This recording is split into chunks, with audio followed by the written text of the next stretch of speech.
My hulp kom van die Here wat die hemel en die aarde gemaak het. Geliefde gemeente, genade, barmhartigheid en vrede van God die Vader, God ons Vader, van ons Here Jesus Christus en deur die troostvolle werking van die Heilige Gees. Amen.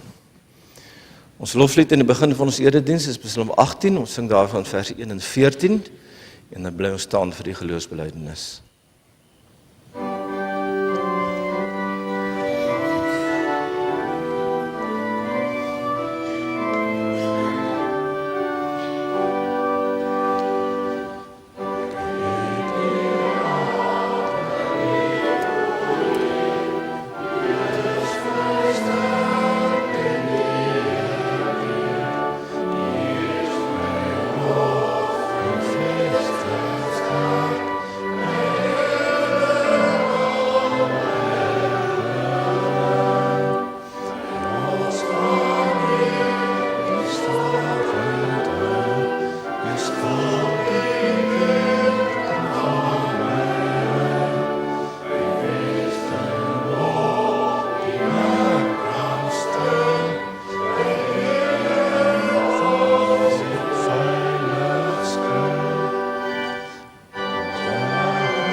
Ek glo in God die Vader, die Almagtige, die Skepper van hemel en aarde.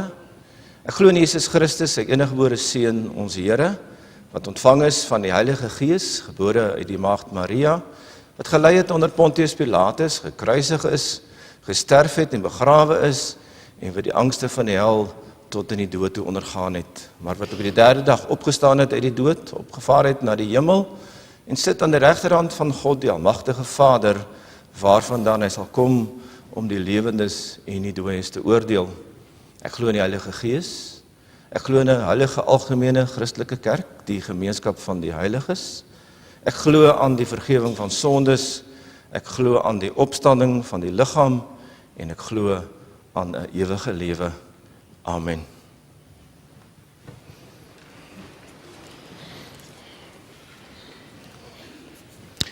Ons gaan nou luister na die voorlesing van die wet van die Here, soos dit saamgevat is in Matteus 22, deur ons Here Jesus Christus, en ook soos hy dit verduidelik in die bergrede in Matteus 5, en dan sing ons daarna saam Psalm 119, vers 1, 6 en 7. Kom ons luister dan na die wet van die Here, soos dit opgesom is deur ons Here Jesus Christus in Matteus 22, Toe die Fariseërs hoor dat Jesus die Sadduseërs die mond gesnoer het, het hulle by mekaar gekom, en een van hulle 'n wetgeleerde het hom met 'n vraag probeer vastrek. Meneer, vra hy, wat is die grootste gebod in die wet? Jesus antwoord hom, jy moet die Here jou God lief hê, met jou hele hart, met jou hele siel, met jou hele verstand. Dis die grootste en die eerste gebod. En die tweede wat hiermee gelyk staan is, jy moet jou naaste lief hê soos jouself. En hierdie twee gebooie is die hele wet en die profete saamgevat. Dan 'n verduideliking soos wat Christus dit gesê het ook in die bergpredikasie Matteus 5. Moenie dink ek het gekom om die wet of die profete ongeldig te maak nie. Ek het nie gekom om hulle ongeldig te maak nie, maar om hulle volle betekenis te laat kry. Dit verseker ek julle, die hemel en die aarde sal eerder vergaan as dat een letter of letterstreepie van die wet sal wegval voordat alles voleindig is.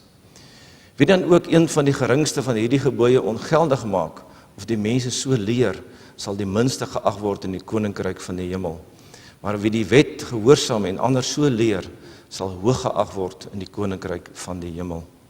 Ek sê vir julle, as julle getrouheid In die ou vertaling word die woord geregtigheid gebruik. As julle getrouheid of julle geregtigheid aan die wet nie meer inhou as die van die skrifgeleerdes en die fariseërs nie, sal hulle nooit in die koninkryk van die hemel ingaan nie. Kom ons sing, jy kan so bly sit, dan sing ons saam 119 vers 1, 6 en 7.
O Here, ons verlang na die rykdom van u woord.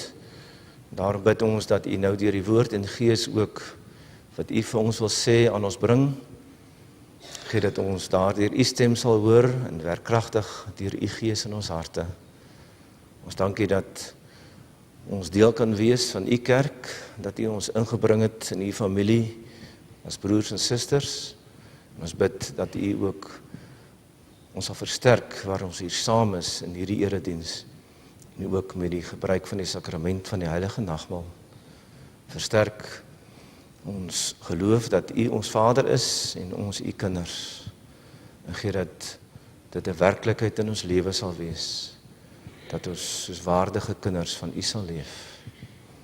Ons bid vir hulle, Here, wat op die oomblik baie bekommerd is oor die gesondheid van hulle geliefdes. Ons dink aan Karel van Wykele met die ernstige siekte van Tannie Tokkie van Wyk. Ons dink aan die familie van Tannie Susan Loots. Ons bid, Here, dat u met elkeen van ons sal wees. U ken ons bekommernisse. Ons bid dat u die groot geneesheer sal wees met hulle wat in die hospitaal is, wat siek is tuis, wat versorg moet word. U is die een wat lewe gee en u bepaal ons tyd van lewe. Mag gee dat ons afhanklikheid van u sal besef en dat ons krag en vertroosting in u mag vind. Ons bid, Here, dat u dit nou stil in ons harte en ons gedagtes sal maak. Gee dat ons met oorgawe na u woord sal luister en daardeur gerig sal word in ons lewe. Dat dit werklik vir ons 'n lamp vir ons voet sal wees, 'n lig vir ons pad, dat ons weer naby U kan leef, en dat ons kan groei in ons verhouding met U, en dit sal duidelik wees vir almal wat ons sien en met ons te doen kry. Dat U daardeur geëer word, en dat dit mense na U toe sal trek. Wil U ons nou lei, as ons luister na U woord, gee dat ons die heiligheid van hierdie oomblikke sal besef, want U is op 'n besondere manier hier in ons midde, deur U woord en gees. Ons bid dit in die naam van ons koning, ons verlosser, Jesus Christus. Amen.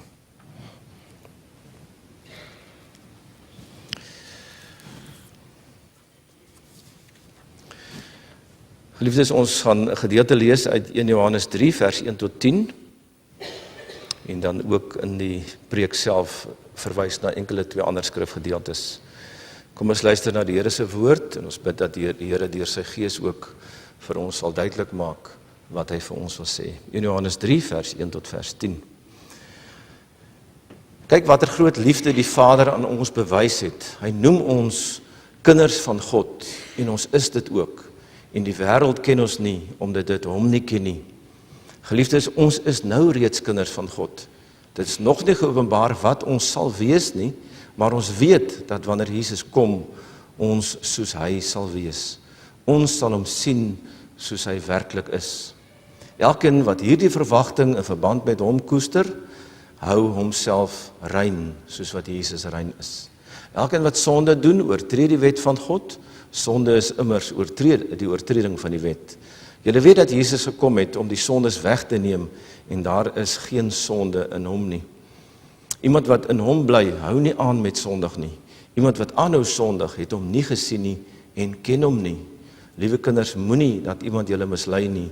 Wie regverdig lewe, is regverdig soos wat hy regverdig is. En wie aanhou sonde doen, behoort aan die duiwel, want die duiwel hou van die begin af aan met sondig. En die Seun van God het juis gekom om die werk van die duiwel tot niet te maak. Iemand wat 'n kind van God is, doen nie meer sonde nie, omdat die Gees van God in hom bly, en hy kan nie meer sondig nie, omdat hy uit God gebore is. Hieraan is dit duidelik wie kinders van God is, en wie kinders van die duiwel is. Iemand wat nie regverdig lewe nie, en nie sy broer lief het nie, behoort nie aan God nie. Ons gaan veral ons fokus in die gedeelte stel op vers 2 en 3.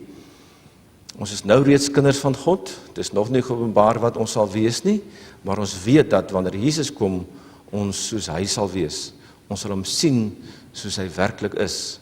Elkeen wat hierdie verwagting in verband met homself, in verband met hom koester, is in verband met Jesus koester, omdat ons Jesus ken en hom sien en in hom is. Elkeen wat dan hierdie verwagting so koester, hou homself rein, soos wat Jesus rein is.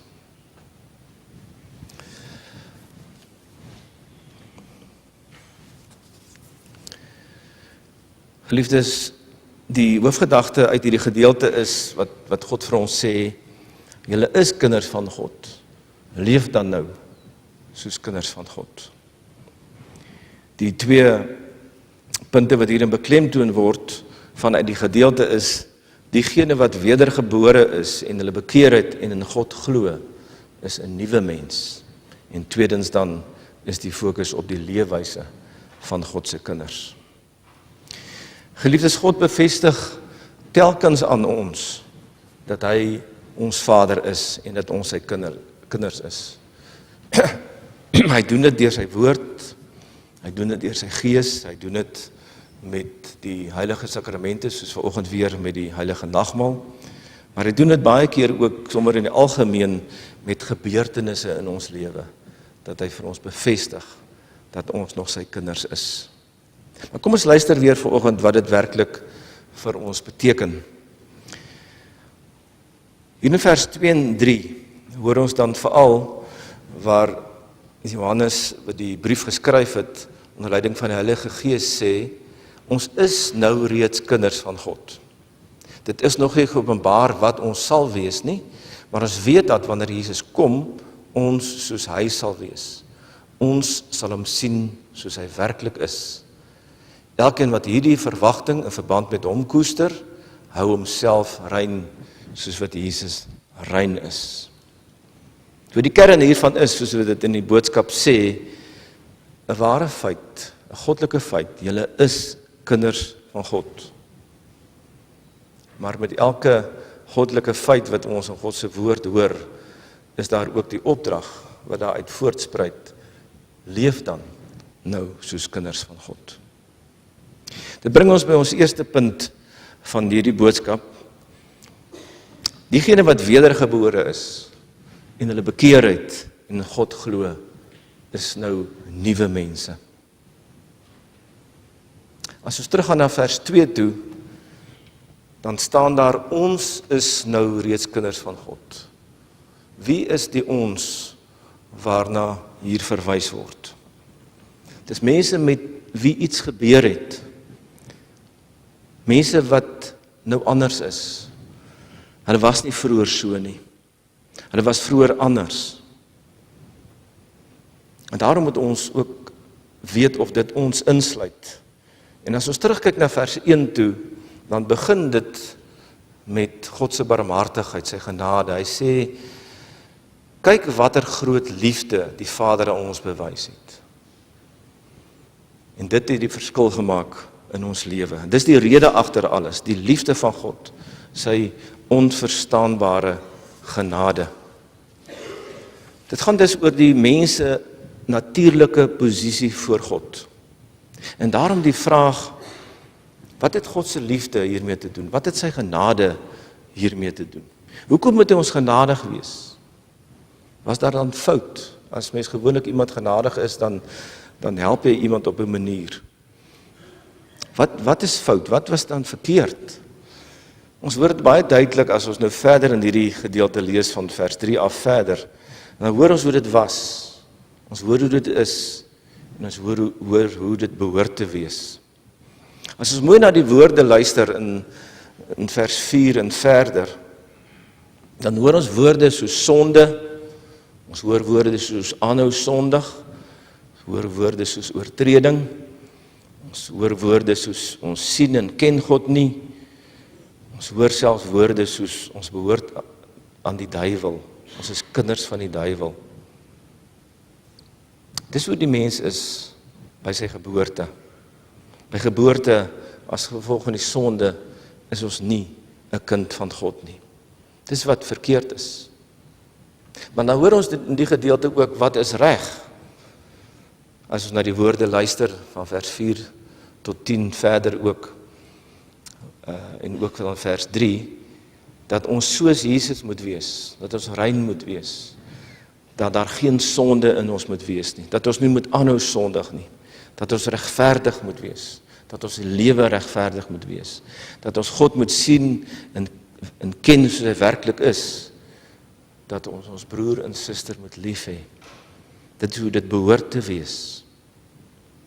En daarom die tweede punt onder ons eerste gedeelte is dat die gelowige in 'n nuwe verhouding met God is. Ek wil vir ons hier ook lees uit Galasiërs 4, vers 4 tot 7. Maar toe die tyd wat God daarvoor bepaal het aangebreek het, het hy sy seun gestuur. Hy is uit 'n vrou gebore en van sy geboorte af was hy aan die wet onderworpe, om ons wat aan die wet onderworpe was, los te koop, sodat ons as kinders van God aangeneem kon word.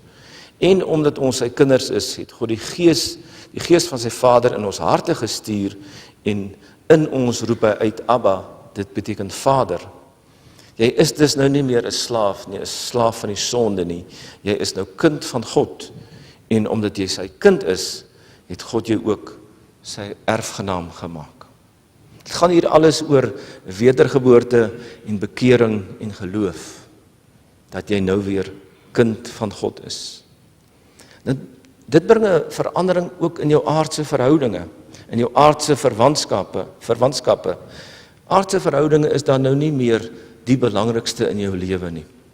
Want God is nou jou Vader. Jy is kind van God, jy is disipel, jy is 'n volgeling van Christus. Dis jou nuwe verhouding, dis jou belangrikste verhouding. Dis jou nuwe posisie voor God, dat God nou jou Vader is. En dit verander jou verhoudinge met jouself en jou verhouding met jou medemens. Ons behoort nou aan God. Ons hoor dit ook baie duidelik in die katekismus se eerste gedeelte. Ons behoort nou aan God. Hy is nou jou eienaar. Hy heers nou oor jou. Hy is jou Vader. En nou is jou mede-Christene is deel van jou nuwe familie. Hulle is jou broers en susters. Maar hierdie nuwe verhouding met God is nog nie volmaak nie. Jy is 'n nuwe mens. Jy is kind van God, maar daar moet groei daarin wees. Daar moet verandering daarin kom, gedurig deur. En daarom mag jy nie maar net self tevrede wees soos jy nou is nie. Jy is 'n nuwe mens. En dis maar net die begin. Dis soos 'n baba wat gebore word. Jy moet groei en volwasse word. Jy moet 'n volwasse nuwe mens word. Soos wat ons dit ook duidelik in Efesiërs 4 hoor, ons moet opgroei na Christus toe, so volwasse soos Christus. In die bergrede van Christus sê hy ook vir ons, wees volmaak, soos wat God volmaak is. Ons moet meer en meer volmaak mens wees, soos wat God volmaak God is. En ons moet daartoe moet ons groei. Dit bring ons by die tweede punt van hierdie boodskap, naamlik die leefwyse van God se kinders. Jy is kind van God, en daarom moet daar nou 'n bepaalde gestindheid in jou wees. Jy moet vaste beginsels hê, sekere uitgangspunte hê, en dan moet vir jou 'n bepaalde doelwit in jou lewe wees. Dit hoor ons baie duidelik ook hier in vers 3 van 1 Johannes. Elkeen wat hierdie verwagting in verband met Christus koester, dit is veral oor sy wederkoms. Elkeen wat hierdie verwagting in verband met hom koester, hou homself rein. Dit moet 'n doelwit in jou lewe ook wees. Ons is in Christus heilig, maar ons moet ook leef en meer so leef. Dis 'n bepaalde doelwit. Dit gaan in die gedeelte dis oor die verlede, wat God vir ons gedoen het.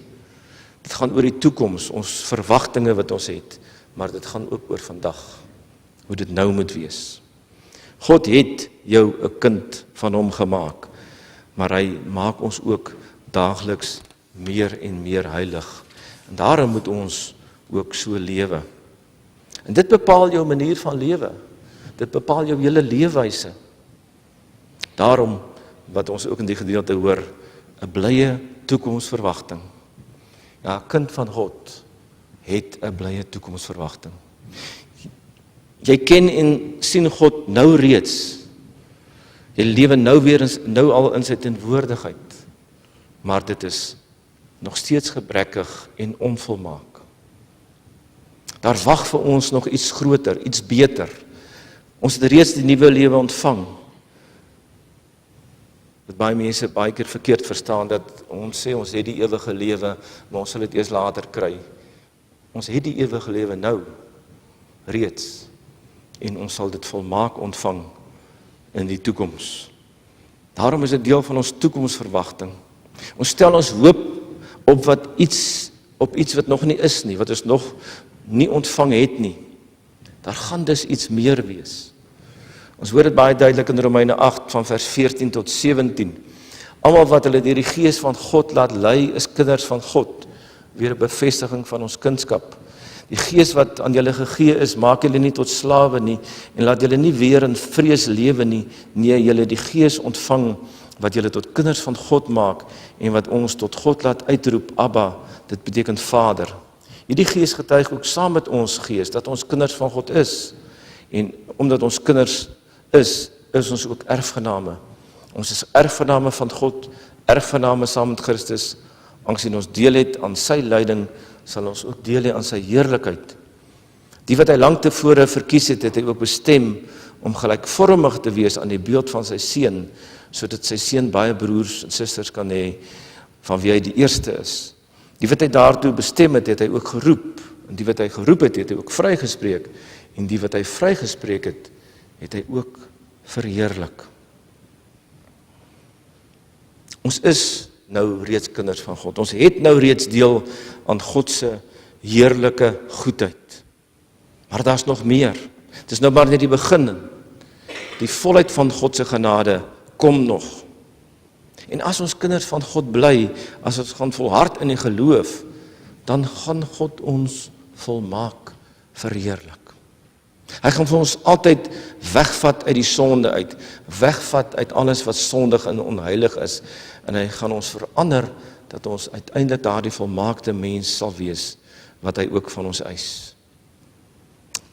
Daarom kan ons daarop hoop. Ons kan altyd daaraan vashou. Dis die proses van heiligmaking. God roep ons tot bekering, ons kom tot bekering, ons glo in God, en dan is dit 'n proses van heiligmaking, 'n voortdurende groei in ons lewe. Ja, dis 'n wonderlike toekoms wat vir ons wag, en dit moet onuitspreeklike blydskap in ons bring. Maar ons is nog nie daar nie, ons leef nou. Daarom gaan dit ook in hierdie gedeelte oor wat nou gebeur, die hier en nou. Dis die reeds en die nog nie. Wie ons reeds is en wat ons nog gaan ontvang, moet dan 'n impak in ons lewe hê hier en nou. Wat ons verwag en waarop ons hoop, moet ingryp in ons lewe vandag, op ons denke en op ons dade. Dit moet ons motiveer en ons dryf om rein en reg, opreg voor God te lewe. Dit is wat dit beteken, om werklik vir God te sien en om werklik te ken, om weer opreg in sy teenwoordigheid te wees. Daarom die opdrag in besonder hier in vers 3, om nou rein te lewe. 'n goddelike waarheid onder leiding van die Heilige Gees, wat ons nie ligtelik moet opvat nie. 'n kind van God moet rein in God se teenwoordigheid lewe. Dit word baie skerp vir ons gestel, dat ons lewe skoon moet hou van sonde, skoon van onheilighede en van ongeregtigheid. Dit word verder in die gedeelte so verduidelik, dat ons moet hoor hoe dit is as iemand aanhou om in sonde te lewe. Tweemaal in die gedeelte hoor ons dit. Iemand wat aanhou sonde doen, sien God en ken God nie werklik nie. Ons is nog nie oorgebring uit die mag van die sonde en die duiwel om werklik in God se teenwoordigheid te wees nie. En dan hoor ons die ergste in die gedeelte, in vers 10. So iemand behoort dan nog aan die duiwel, is nog 'n kind van die duiwel. Kom ek sluit af met die gedeelte. Geliefdes, dit is nie goed genoeg om maar net af en toe te maak of jy 'n Christen is nie.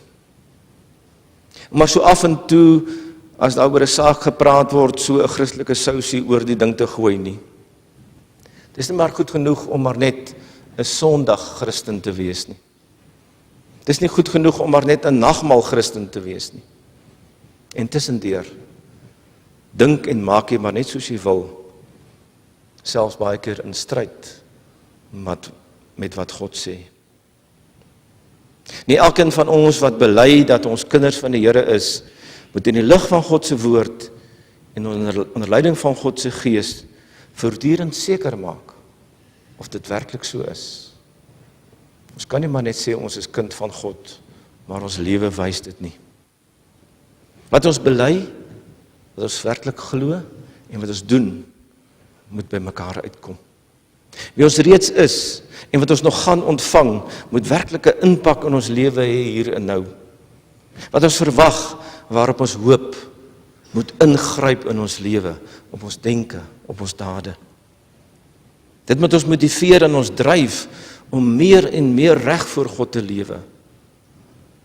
Ja, dit is wat dit beteken, om werklik in jou lewe dit agter te kom, dat jy vir God sien en dat jy vir God ken, om weer opreg in sy teenwoordigheid te lewe. Mag ons deelname aan hierdie sakrament van die heilige nagmaal dit weer aan ons bevestig. Amen.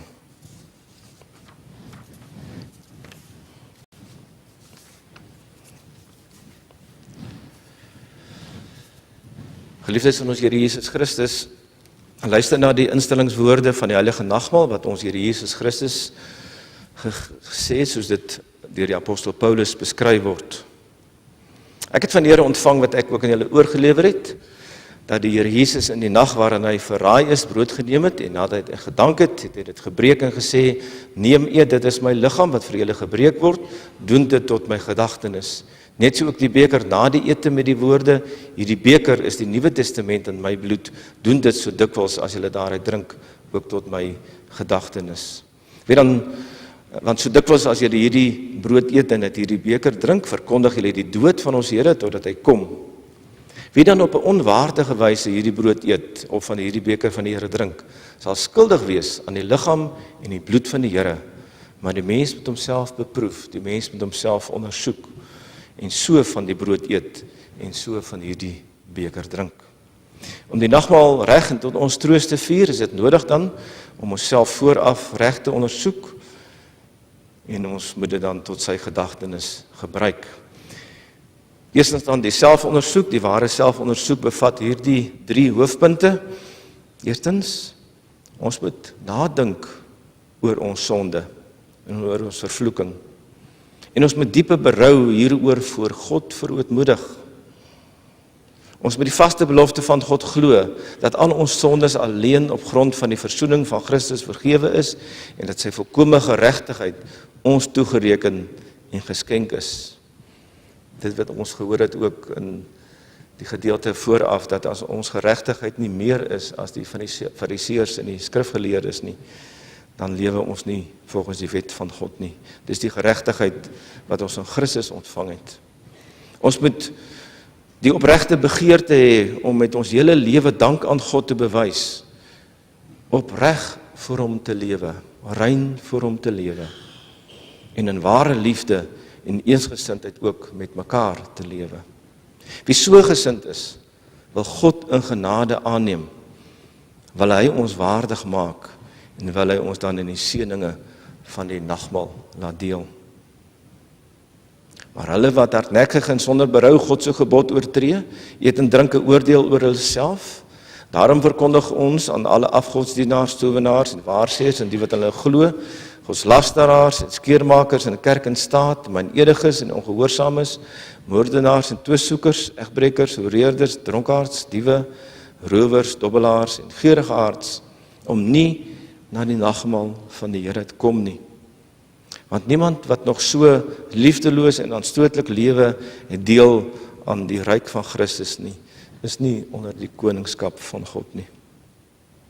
Tog kom ons nie na die nagmaal, omdat ons onsself sondeloos en volmaak ag nie. Inteendeel, ons kom juis omdat ons ons lewe buite onsself in Christus soek. En daarmee erken ons dat ons van nature deur die sonde dood is. Ons het inderdaad nog baie gebreke, gebrek aan geloof, aan ywer in God se diens, aan liefde tot God en ons naaste.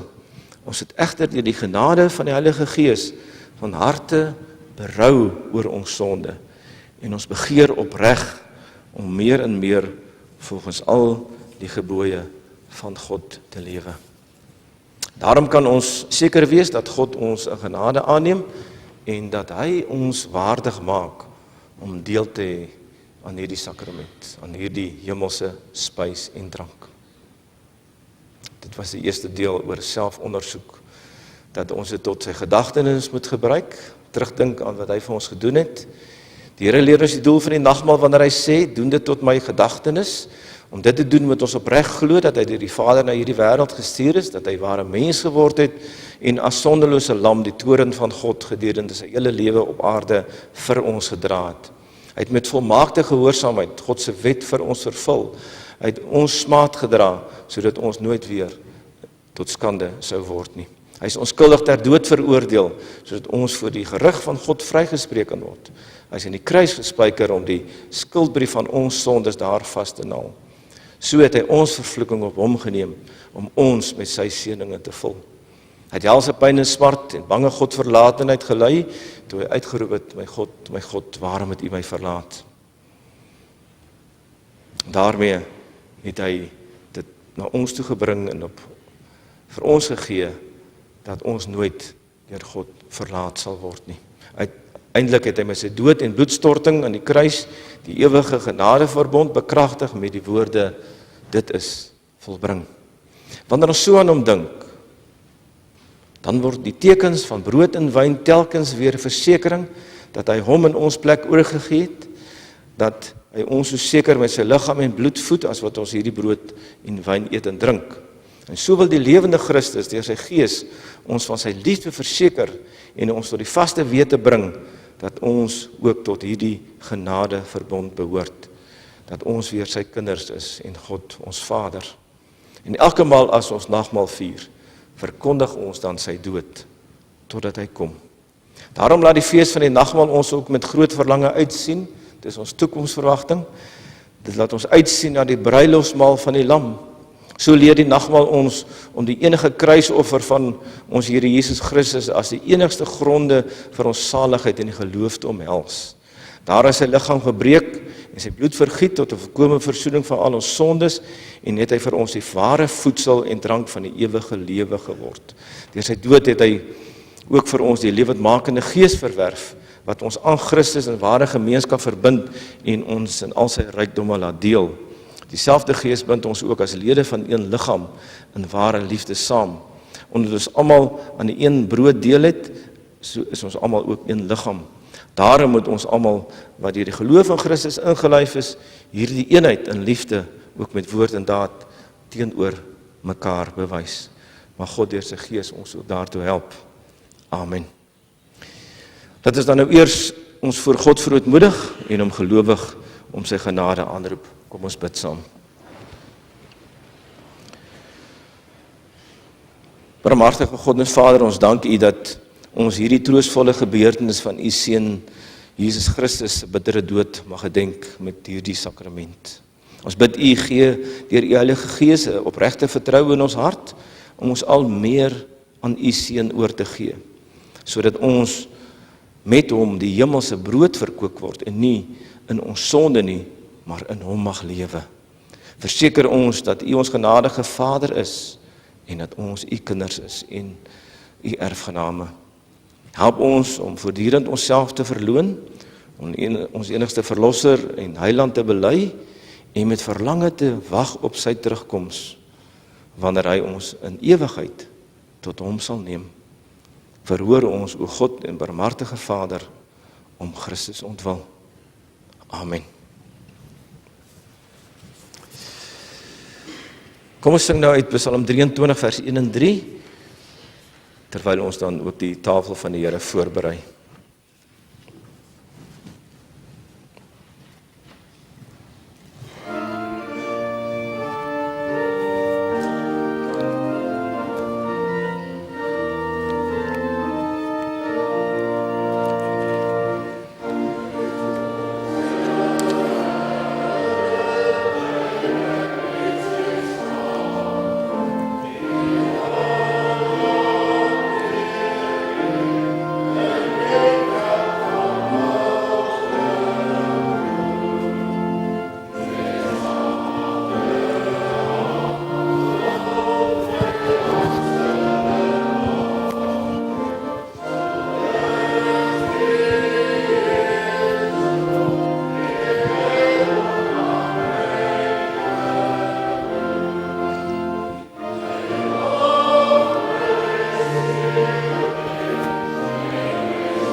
Verhef nou u harte en u gedagtes tot Jesus Christus, ons voorspraak aan die regterhand van ons Hemelse Vader, en wees verseker dat die Heilige Gees u net so seker met Jesus se liggaam en bloed versterk, as wat u nou die tekens van brood en wyn gaan ontvang.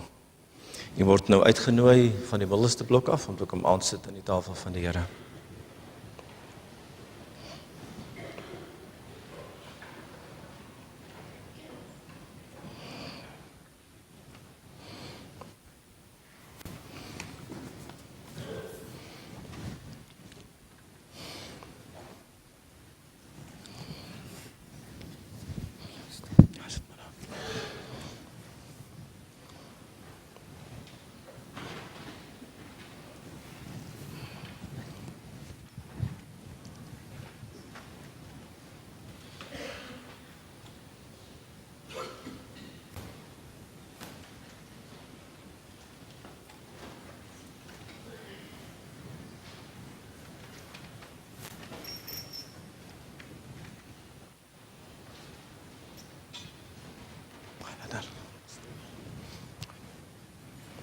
Hier is nog heel wat plek, hierdie kant, daar is nog 2 plekke, 4 plekke daai kant oor. Hier is omtrent 6, 7 plekke hierdie kant oop. Jy kan maar van die kant af inkom as jy wil kom aansit.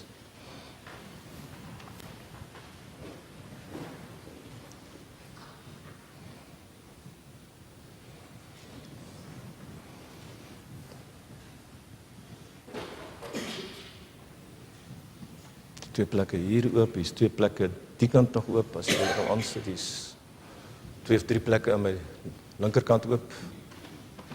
Kom ons probeer die tafel maar volmaak by die eerste geleentheid.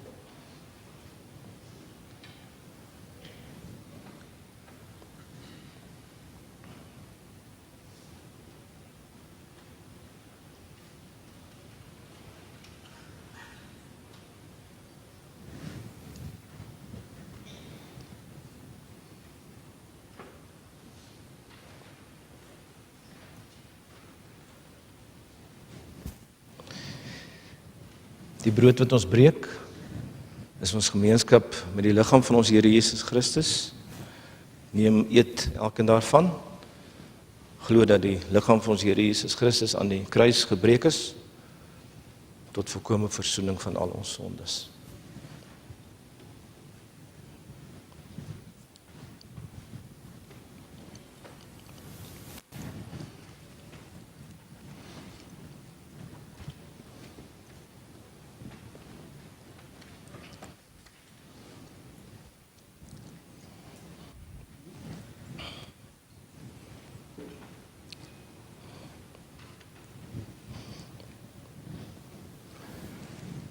Die beker wat ons met danksegging seën, is ons gemeenskap met die bloed van ons Here Jesus Christus.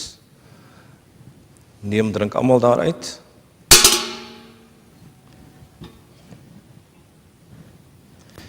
Glo dat die bloed van ons Here Jesus Christus aan die kruis gestort is tot volkome versoening van al ons sondes.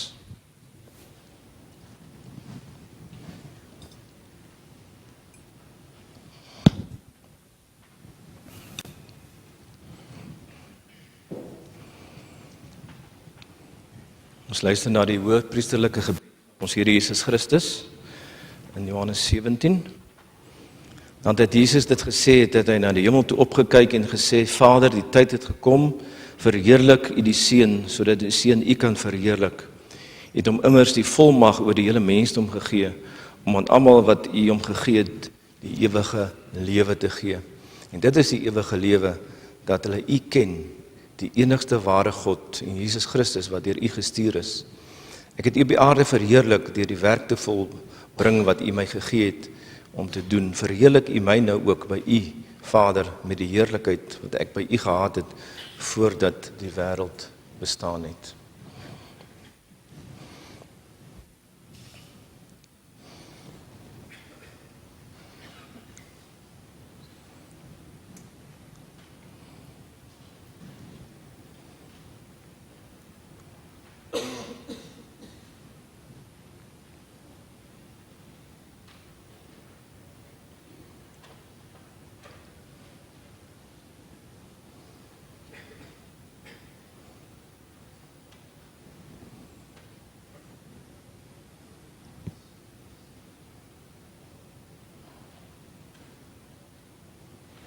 Kom ons sing Psalm 116 vers 1 terwyl u hier sit en dan as u terugstap na u banke toe vers 2.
Je kan maar verder kom aansit.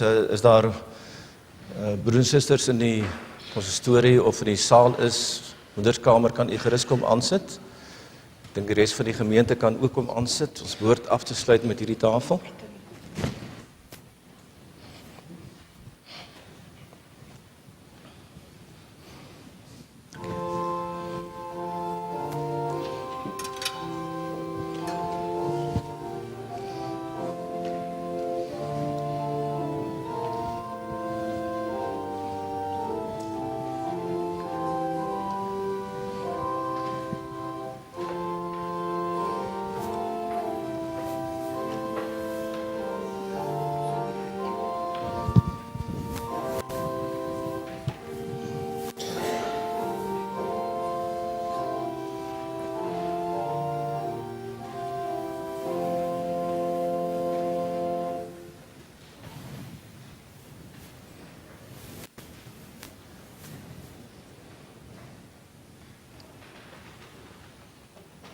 Hier is nog plek op hier aan my linkerkant. Ons gaan met hierdie tafel afsluit, so dis die laaste geleentheid as jy wil kom deelneem.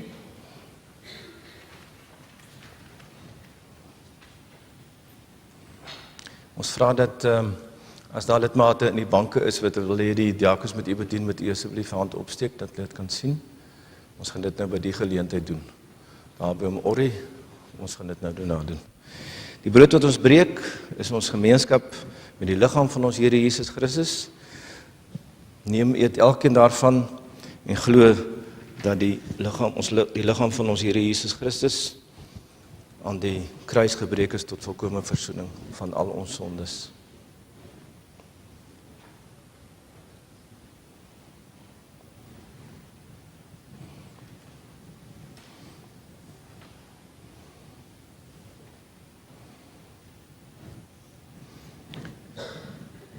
Die beker van danksegging wat ons met danksegging seën, is ons gemeenskap met die bloed van ons Here Jesus Christus. Neem drink almal daaruit en glo dat sy bloed so aan die kruis gestort is tot volkomme versoening van al ons sondes.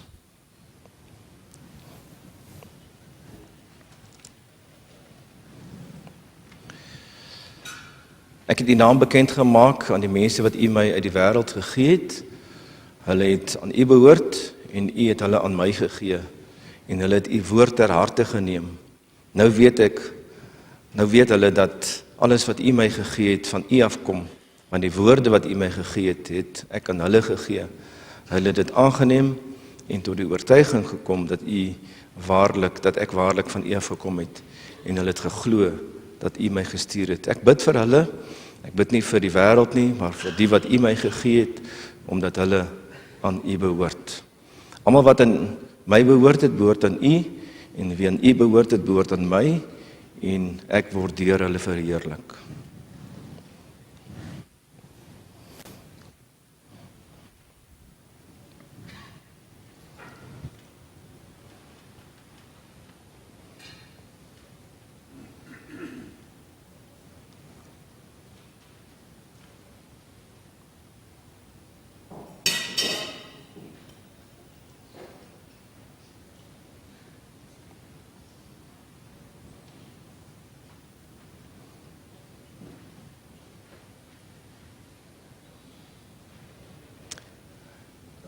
Het almal nou deelgeneem aan die heilige nagmaal, om Orrie oom sig goed gekry. Goed. Ons gaan afsluit met hierdie tafel. Kom ons sing vers 3 terwyl ons so sit in die tafel, en vers 4 as ons terug gaan na ons banke toe.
Sommer daai goed hier net vir my aan, kan jy bykom daar? Ja, dan werk met hom nog.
Geliefdes, omdat die Here ons met die hemelse brood verkoop het, dat ons almal saam in dankbaarheid sy naam loof en prys, ook met die volgende woorde. Loof die Here o my siel en alles wat binne in my is, sy heilige naam.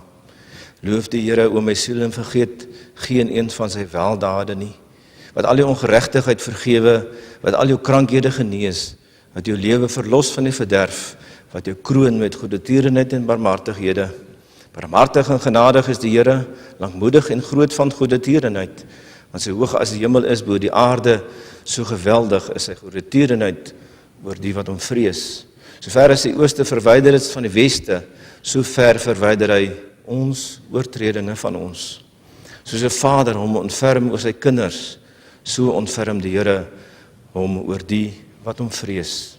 Hy het self sy eie seun nie gespaar nie, maar hom vir ons almal oorgegee en ons alles genadiglik met hom geskenk. Daarom sal ons mond en ons hart die lof van die Here verkondig van nou af tot in ewigheid. Amen. Kom ons bid saam.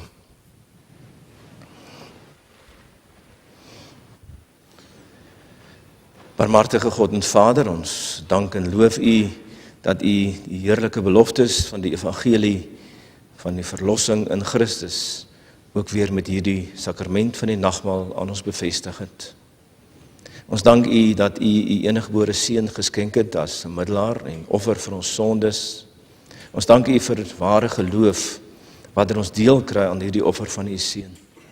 Ons bid U, laat deur die werking van die Heilige Gees, die verkondiging van die dood van ons Here, ons daagliks laat groei in die geloof, in ons kindskap met U en in ons heerlike gemeenskap met ons Here Jesus Christus. Ons vra dit om sy naam ontwil. Amen.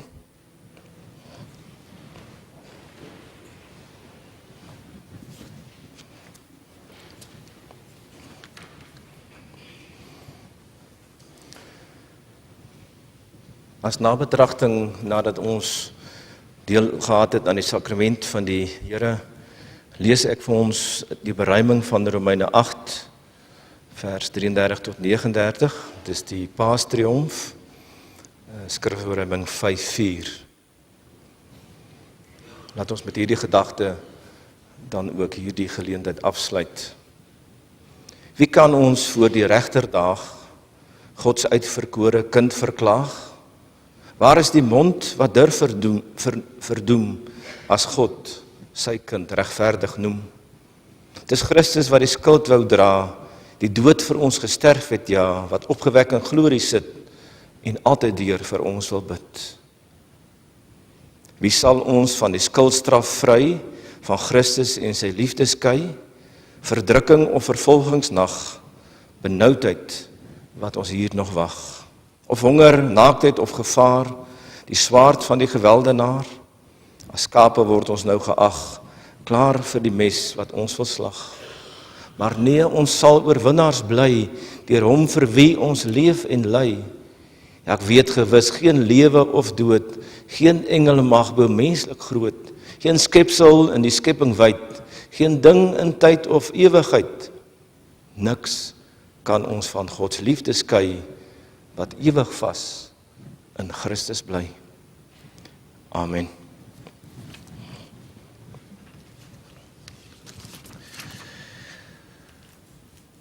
Ons gee 'n geleentheid vir u om u liefdesgawes af te dra deur middel van die diakens. Daarna sing ons saam skrifberuiming 5:4 vers 1 tot 6.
Kom ons sing saam vers 1 tot 6 van skrifberuiming 5:4.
Die genade van ons Here Jesus Christus, die liefde van God ons Vader en die gemeenskap en die bystand van die Heilige Gees sal met ons almal wees en bly.